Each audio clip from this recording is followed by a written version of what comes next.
process for firms in assessing which of their clients are in scope for the initial margin requirements? Well, it's a challenging process because a lot of our clients engage multiple managers where we are but one. And so while we may have a good understanding of the derivatives exposure for the portion of their assets that we manage, it is by no means the entire picture. And unfortunately, there's no centralized way to go get this information, either from dealers or from some centralized party due to client confidentiality concerns.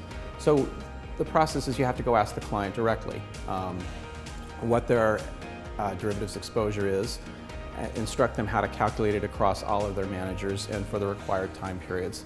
And working with the clients, they can tell you who is in scope and who is not in scope, and then you can start the further conversations for those who are in scope. What are the next major legal steps if a trading firm confirms that a client with separately managed accounts is in scope for the UMR deadlines? Well, for clients that are in scope for initial margin, that really starts the process. Well, okay, what does your documentation look like? Because one of the requirements of the initial margin rules is that for firms that are subject to the initial margin requirements, the assets have to be custodied at a custodian that is independent from both us as the manager as well as from any dealer that we're trading with. And so it may require the amendment of existing custodial relationships. It may require the engagement of a new custodian should the client's existing custodian not be independent from either us or from the dealer.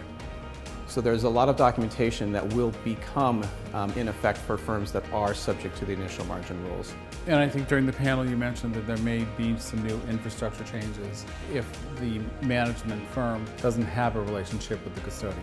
Then you need to establish one, and if it's a custodian that we, PGIM, are not currently doing business with, then we have to go through the operational process of being able to deliver instructions to, take instructions from that new custodian. So it does require a lot of operational and systems work on top of it. So it behooves managers as well as clients to get a sense of what their exposure is now, to give time for the additional infrastructure work that's going to have to take place. What guidance have regulators provided to facilitate a smooth transition for clients that are in scope? One thing I would say is that the regulators have been very appreciative and sympathetic to the burden that the Phase 5 filers will place on custodians as well as on the dealer community as well as on the industry. And so with respect to